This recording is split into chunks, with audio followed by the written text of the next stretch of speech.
बाबा जी, हमें भगवत गीता पढ़नी चाहिए या भारत का संविधान? बेटा, गीता और संविधान दोनों अपने अपने स्थान पर अनमोल हैं। गीता इंसान को भीतर से सही राह दिखाती है, धर्म क्या है, कर्म कैसे करना है, मन को कैसे संभालना है। और संविधान हमें समाज में जीने की मर्यादा और नियम सिखाता है, किस तरह बराबरी न्याय के साथ रहना है। एक हमें आत्मा का ज्ञान देता है, दूसरा हमें जीवन का अनुशासन देता है। अगर इंसान केवल गीता पढ़े और संविधान भूले तो समाज बिखर जाएगा। अगर केवल संविधान पढ़ें और गीता न समझे तो मन भटक जाएगा।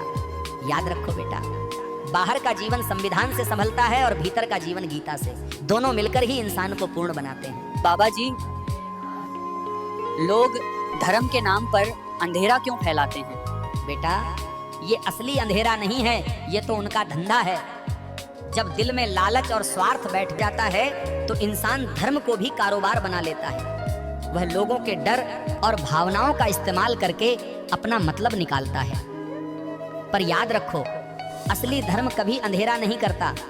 असली धर्म तो दीपक की तरह है जो खुद जलकर भी सबको रोशनी देता है। जो लोग धर्म को धंधा बना रहे हैं वे रोशनी, और जो साधक सच में खोज रहा है उसे ये पहचानना सीखना होगा कि कहाँ दीपक है और कहाँ धुआं।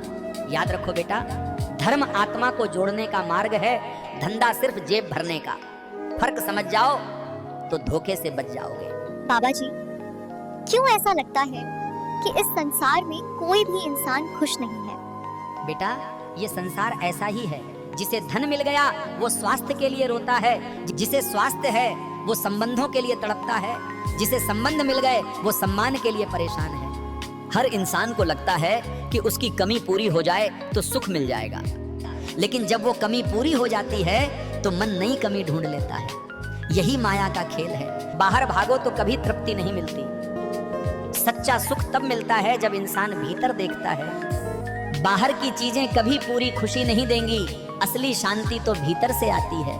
बाबा जी, समाज में क्यों सिर्फ पैसों वालों की इज्जत होती है और जो लोग इंसानियत से जीते हैं उन्हें अपमान मिलता है? बेटा, आज का समाज बाहरी चमक दमक से ज्यादा प्रभावित है। जिसके पास धन है उसकी आवाज ऊंची सुनाई देती है, लेकिन ये असली इज्जत नहीं होती, ये सिर्फ दिखावे की इज्जत है। जो लोग दिल में इंसानियत रखकर जीते हैं उन्हें अक्सर ये दुनिया मौका मिलने पर अपमानित करती है, क्योंकि उनका सच दूसरों के झूठ को चुभता है।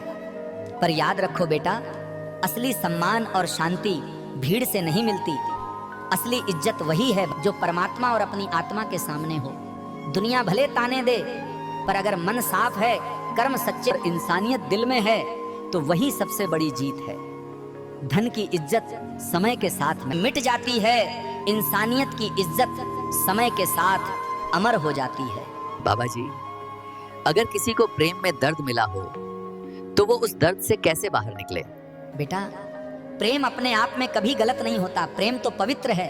दर्द तब आता है जब प्रेम के साथ अपेक्षा और मोह जुड़ जाते हैं। हमें चोट सिर्फ उस इंसान के जाने से नहीं लगती, बल्कि उस सपने के टूटने से लगती है जो हमने उसके साथ देखा था। इस दर्द से बाहर निकलने का रास्ता भागना नहीं है, बल्कि उसे समझना है। अपने दिल से कहो, जो हुआ वो एक सीख थी। धीरे धीरे अपने प्रेम को भीतर मोड़ो, ध्यान और अच्छे कर्मों में लगाओ। जब इंसान अपने अंदर की रोशनी ढूंढना शुरू कर देता है तो बाहर का अंधेरा कम लगने लगता है। याद रखो बेटा, प्रेम बांटने के लिए है, पकड़कर परखने के लिए नहीं। सच्चा प्रेम तुम्हें कभी तोड़ेगा नहीं, बल्कि और मजबूत बनाएगा। मरना कोई समाप्ति नहीं, बस एक दरवाजा बदलने जैसा है। जिस तरह सुबह का धुंधलका छंटते ही सूरज पूरा निखर आता है, वैसे ही शरीर छूटते ही आत्मा अपनी असली जगह की ओर लौटती है। कुछ को शांति मिलती है, कुछ को सीख मिलती है, और कुछ को फिर नए अनुभवों का रास्ता का आंगन हो सकता है। किसी के लिए परमात्मा की गोद, और किसी के लिए सिर्फ वो शून्य जहां सब जवाब अपने आप मिलते हैं। हम जो यहाँ करते हैं, हमारे प्रेम, हमारे कर्म और हमारी सोच वही साथ लेकर जाते हैं। इसलिए डरने की जरूरत नहीं, बस अपने कर्म साफ रखो, प्यार बांटो और दूसरे के दुख में हाथ बढ़ाओ। जब समय आएगा आत्मा को वही रोशनी, वही सुकून मिलेगा जो उसने यहाँ दिया था। भक्ति कोई सौदा नहीं है कि आज हमने पूजा की तो कल अमीरी मिल जाएगी। भक्ति का फल धन दौलत नहीं, बल्कि मन की शांति और आत्मा का सुख है।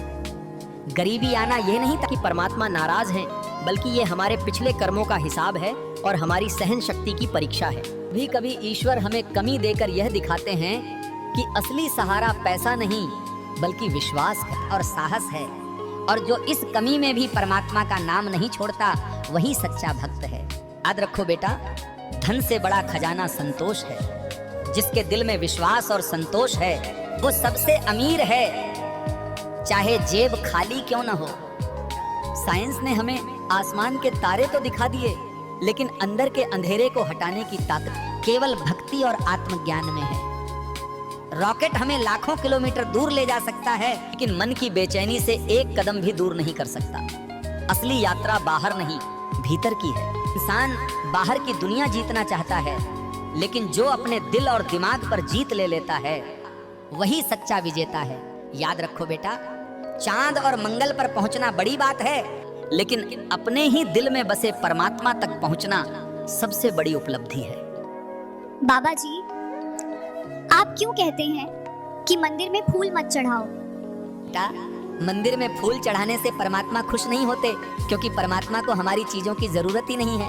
असली फूल वो हैं जो दिल से खिलते हैं, जैसे दया, करुणा, सेवा और प्रेम। फूल तो एक दिन मुरझा जाते हैं, लेकिन अगर इंसानियत का फूल दिल में खिला दो तो कभी नहीं सूखता। भगवान पत्थर की मूर्ति में चढ़ाए फूल नहीं देखते, बल्कि इंसान के दिल में चढ़ाए भाव देखते हैं। इसलिए बेटा, फूल बाहर तोड़कर मंदिर में मत चढ़ाओ, बल्कि अपने भीतर की बुराई तोड़ो और भलाई चढ़ाओ, वही सच्ची पूजा है। बाबा जी, जो पाखंडी लोग होते हैं, क्या वो खुद मुक्त हो जाते हैं? आदमी अंदर से मैला है और केवल प्रेम और सेवा का दिखावा करता है। दूसरों को रास्ता क्या दिखाएगा, खुद भी रास्ता नहीं पा सकता। पाखंड कितली चाबी की तरह है, बाहर से वही आकार होगा, लेकिन ताले को खोल नहीं पाएगी। सच्चा मुक्ति का रास्ता दिखावा, कपट और झूठ से नहीं खुलता, वह तो केवल सच्चाई, विनम्रता, सही कर्म से खुलता है। याद रखो बेटा, पाखंड करके इंसान थोड़े समय के लिए भीड़ को बहका सकता है, लेकिन परमात्मा को नहीं। परमात्मा का दरवाजा केवल सच्चाई से खुलता है।